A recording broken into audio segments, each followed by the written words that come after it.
उत्तम आहे. आता काका याच्यामध्ये खूप छान माहिती सांगितली आहे हो की हो. ब्राह्मणत्वाचं एलिजिबिलिटी होण्यासाठी किती अवघड आहे. म्हणजे तो संन्यास घेणं जो सुद्धा. ब्रह्मस्वरूप झाला आणि जो ब्रह्मतत्वाला ज्यांनी जाणलं त्यालाच हो ना. ब्राह्मण म्हणजे ब्राह्मण शब्दाची व्युत्पत्ती पण अशी, व्याख्या पण अशी केलेली आहे की हो ना. ज्याचा ब्रह्मतत्वाशी संबंध आहे, ब्रह्मतत्वाला ज्यांनी हो जाणलं ना. आणि जो ब्रह्मतत्वाशी एकरूप झाला तो हो. ब्राह्मण. हो तर ना. आता आपण त्याचा विचार करून सगळं ब्राह्मण संघटना वगैरे ज्या आहेत ना, हो त्यांनी ना. या व्याख्येचा विचार करणं आवश्यक आहे की हो केवळ हो आपण म्हणजे जन्माने ब्राह्मण असं म्हणण्यापेक्षा हो आपल्याला ना. ज्ञानाने ब्राह्मण होणं ज्ञानाने आवश्यक आहे. ब्राह्मण व्हायला पाहिजे. आवश्यक आहे. आणि ते जर हा. नाही समजलं तर त्याचा उपयोग होणार नाही, हो असा ना. त्याच्यामध्ये असा त्यातला हम्म. भाग आहे. हा. हो. तू काका चांगला काका तुम्ही दर्शनाचा लवकर योग येऊ देत हो अशी आता प्रार्थना करतो. चालेल. आता तुम्ही जाऊन या, मग आल्यानंतर दर्शन सावकाश घ्या.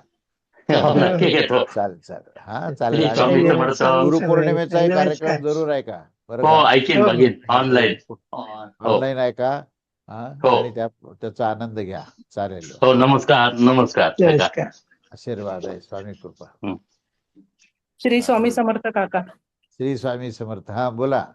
हा, आज असा प्रश्न आहे की अनुग्रह म्हणजे नेमकं काय, सद्गुरूंना काय अपेक्षित आहे, अनुग्रह होतो म्हणजे शिष्याने नेमकं कसं वागलं पाहिजे आणि हा त्याचा तर अर्थ ते काय घ्यावा. हो हो. म्हणजे मुख्य काय अनुग्रह म्हणजे गुरु जे आहेत ना ती उपदेश करतात. उपदेश करणे हा त्यातला सगळ्यात मुख्य भाग आहे.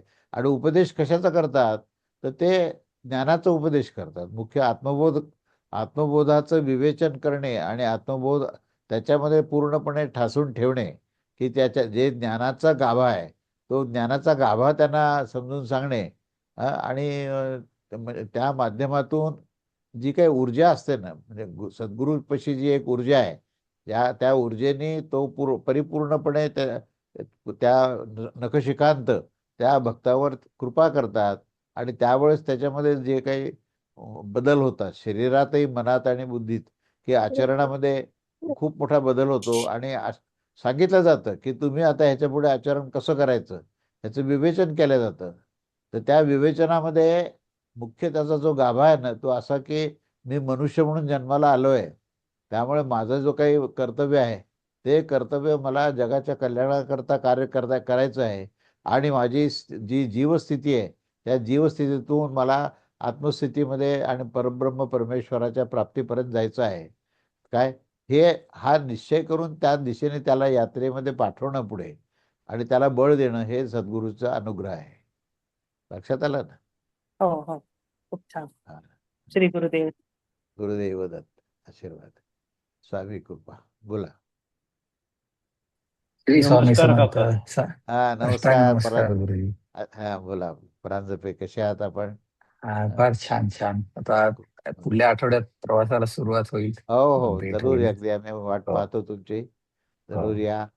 फार चांगला अनुभव मिळेल. आणि हो. महाराजांची कृपा असल्यामुळे ते बरोबर त्या भक्तांना त्यांना जे काही हवं असतं त्याप्रमाणे ते विवेचन करतात.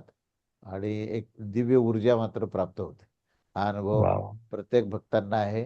आणि त्या ऊर्जेमध्ये तो म्हणजे पुष्कळ दिवसपर्यंत ती ऊर्जा त्याला ती प्रत्यक्ष अनुभवाला मिळते. आणि खरं सांगायचं सायन्सच्या भाषेत सांगायचं झालं तर ज्याला आपण जीन्स म्हणतो ना, तर ती जी जीन्सचा जो मॉलिक्यूल आहे त्याच्यामध्ये परिवर्तन होतं. म्हणजे जीन्सचा मॉलिक्यूल परिवर्तन म्हणजे स्वभावात फरक पडतो. आणि स्वभाव हा अच्छा. जीन्समधून निघालेला आहे.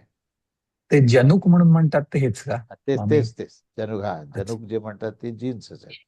तर त्या अच्छा. जनुकामध्ये जे काही संरचना असते त्या संरचनेचीच पुन्हा पुन्हा एकदा नूतन संरचना तयार करतात. आणि त्या नूतन संरचनेमध्ये त्याच्या पूर्ण स्वभावामध्ये पूर्ण परिवर्तन होतं.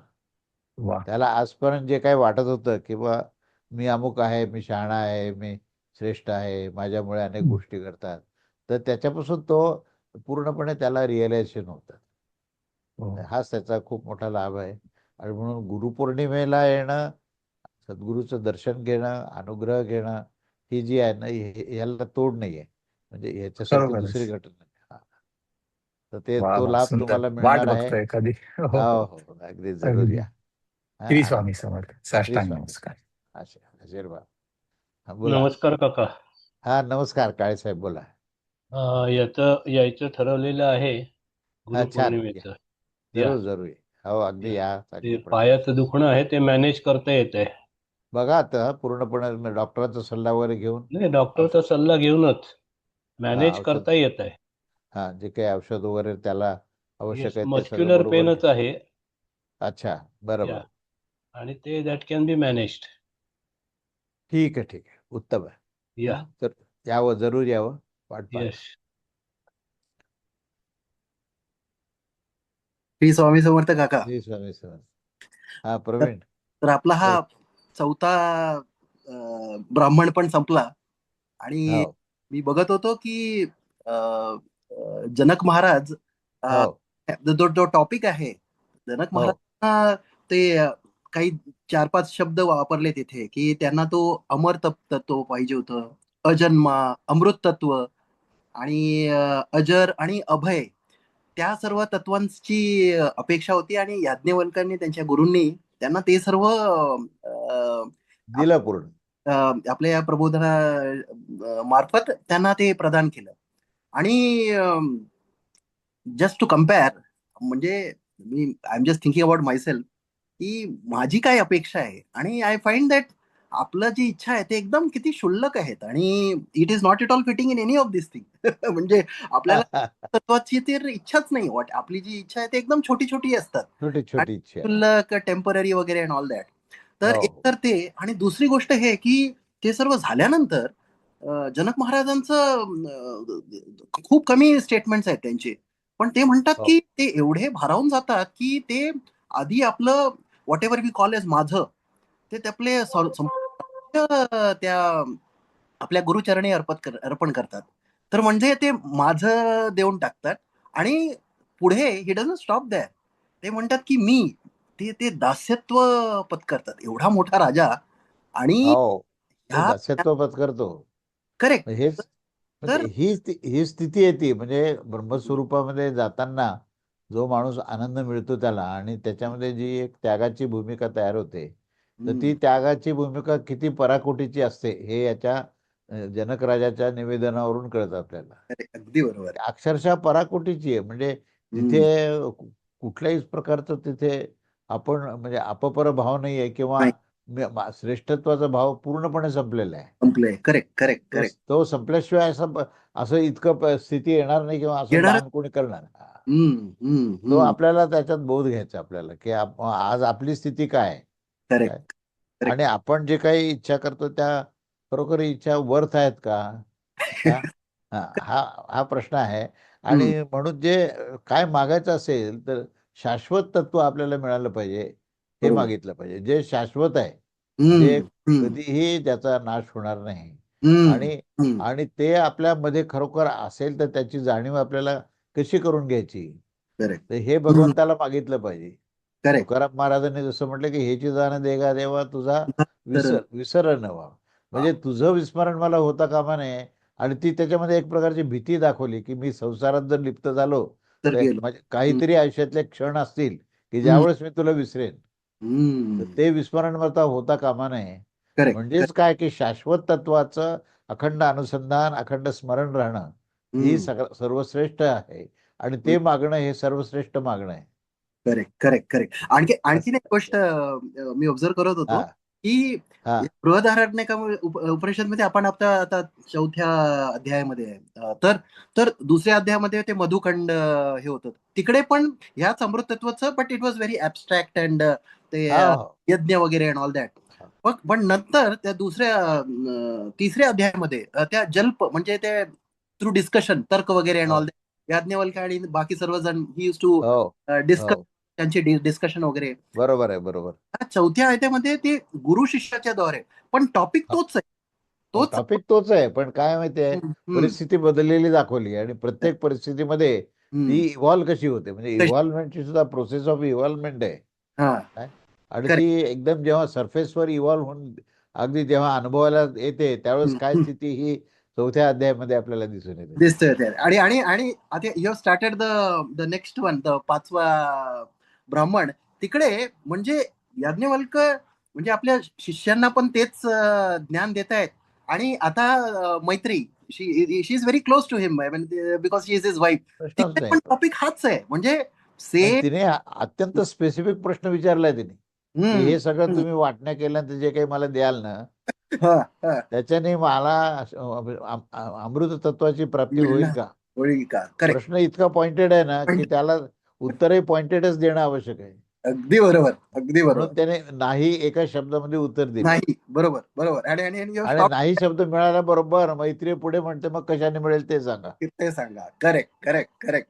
म्हणजे अगदी. ही जी आपण म्हणजे पाहतो ना स्थिती, याच्यामध्ये जे खरे जिज्ञासू आणि जे खरे ब्रह्मतत्वाचे जिज्ञासू असतात ते किती स्पेसिफिक असतात आणि ते कुठल्याही गोष्टीने डेव्हिएट होत नाहीत. डिबेट होत नाही. आणि अन्य गोष्टी जर तुम्ही म्हणजे उदाहरण तुम्हाला आता तुझी वाटणी मिळणार इतकं तुला धन मिळेल आपण विसरून जातो. याच्यात ते त्यांच्या विचारामध्ये कुठे डेव्हिएशन नाहीये.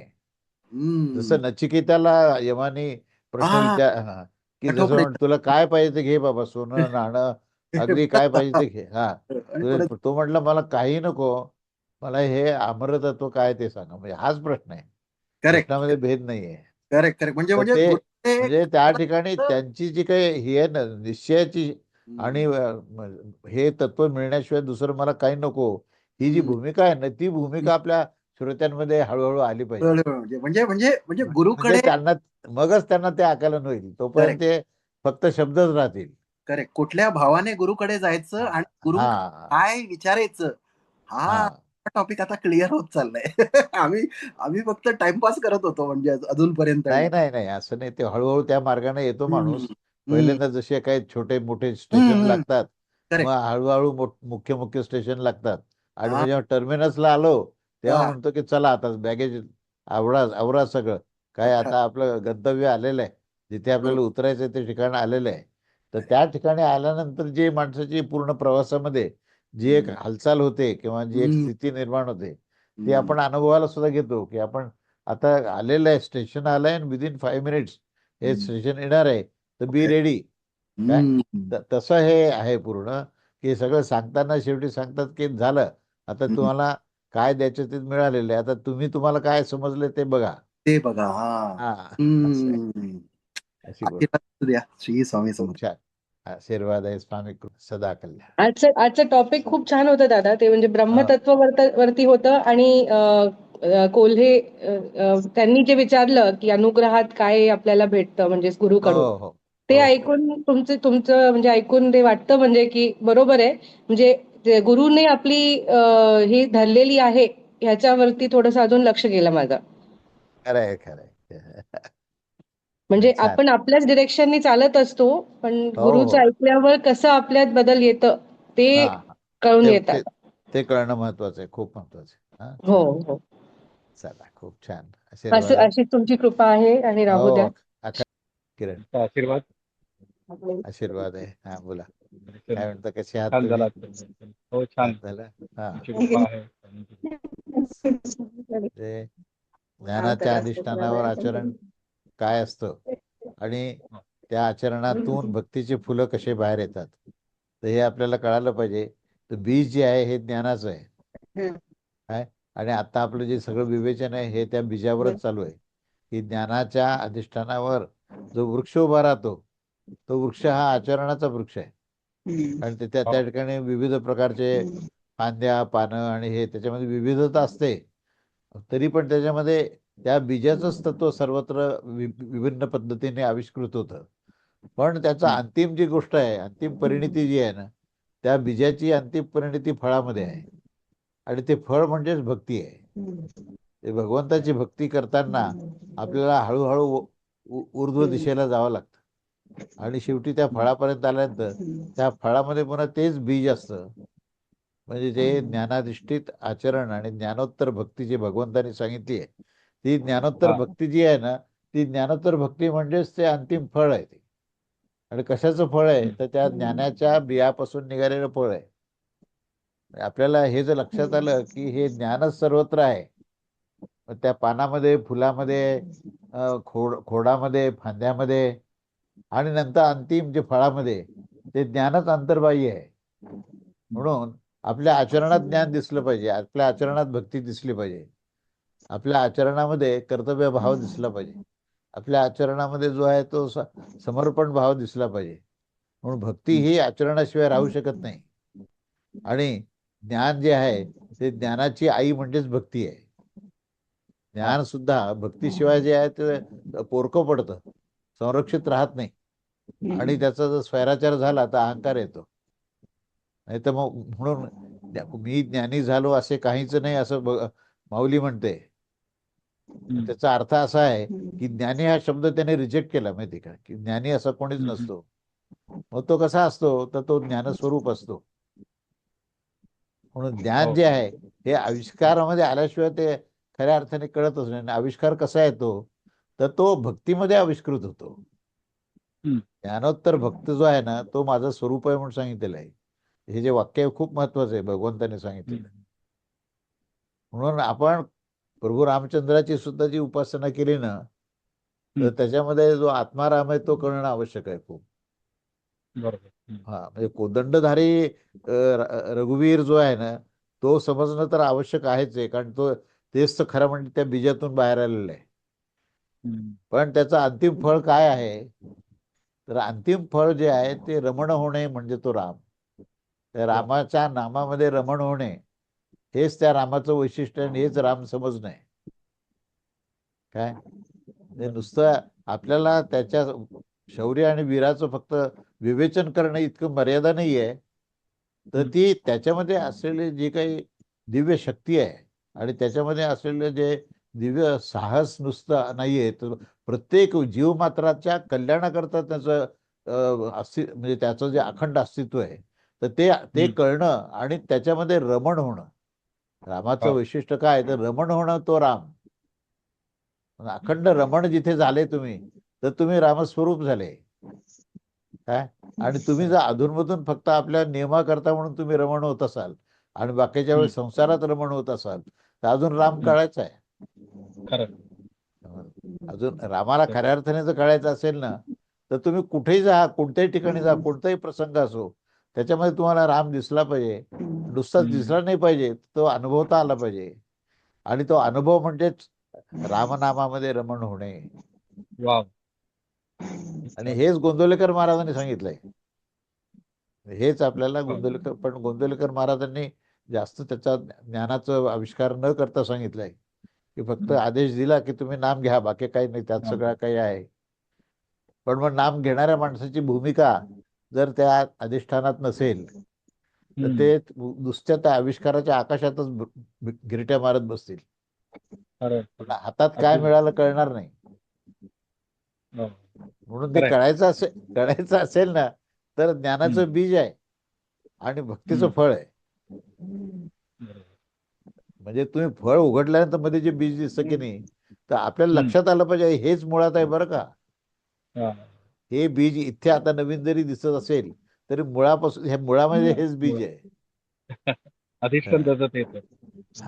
अधिष्ठानासहित आविष्काराची जाणीव होऊन त्यात रममाण होणे म्हणजे राम होणे. खूप आशीर्वाद आहे महाराजांचे. खूप आशीर्वाद. काका तारक मंत्रामध्ये पण स्वामी तेच म्हटलं आहे ना, खरा होई जागा श्रद्धेसहित हो मग कसा काय होई त्यावेळी तू स्वामी भक्त. अगदी अगदी म्हणजे स्वामींचंच ओतप्रोत आहे पूर्ण वर्णन. हो आणि ते प्रत्यक्ष अनुभवाला येणारं वर्णन आहे, असं नाही की फक्त शब्दाने व्यक्त केलंय. नाही बरोबर आहे. आणि ते तुमचा हात धरतात, तुम्हाला ते घेऊन चालतात, शेवटपर्यंत धरतात, सोडत नाही. म्हणजे तो भाव तुमच्यामध्ये पाहिजे ना. म्हणजे असं कोणी म्हणेल की बा असं कोणीतरी स्वामीच्या व्यक्तिरूपात येतील आणि आपला हात धरतील असा अर्थ नाहीये त्याचा. तर तो तुमच्या अवस्थेमध्ये तुमची अवस्था अशी पाहिजे की माझं जे मी ज्याचा आश्रय घ्यायचा ते स्वामी आहेत आणि माझं जे जीवन चालू आहे ते त्यांच्या आश्रयाखाली चालू आहे. आणि तो आश्रय म्हणजे त्याला वटवृक्ष म्हटलेलं आहे. आलं लक्षात. हो आणि स्व आणि मिस संपूर्ण अर्पण केल्याशिवाय होतच होणार नाही. आता आपण जनक राजाचं तेच पाहिलं ना. म्हणजे त्याने तर आपलं राज्य तर दिलंच पण तो म्हटलं शेवटी मी तर राहतोच ना, तो मी सुद्धा तुम्हाला देऊन टाकतो. कारण आपण प्रत्येक वेळा म्हणजे मी हे केलं, मी ते केलं, तो मी स्वतः आता तोंडातनं यायलाच नको, तेव्हा ते सगळं यालाच दिलं कारण पाहिजे. मी म्हणजे तू झाल्यानंतर पुन्हा मी वेगळा काय राहतो मी काय की काय नाही? वेगळा राहिला, तो परत यायलाच नको आपल्या तोंडात. कारण तो हा मी जर एक आहे तर हा मी बरोबर येतो का, हा प्रश्न पडतो कधी कधी. मी अगदी केलं, खरंय मी म्हणालं, मी असं करतो, मी तसं करतोय, असं ते बरोबर व्हायला नको. बरोबर आहे हा छान हम्म. चांगलं आकलन आहे. चला सर्वांना माझा आशीर्वाद आहे. पुढच्या रविवारी आपण भेटूया. अवधूत चिंतन श्री गुरुदेव दत्त. श्री स्वामी समर्थ महाराज की जय. जय.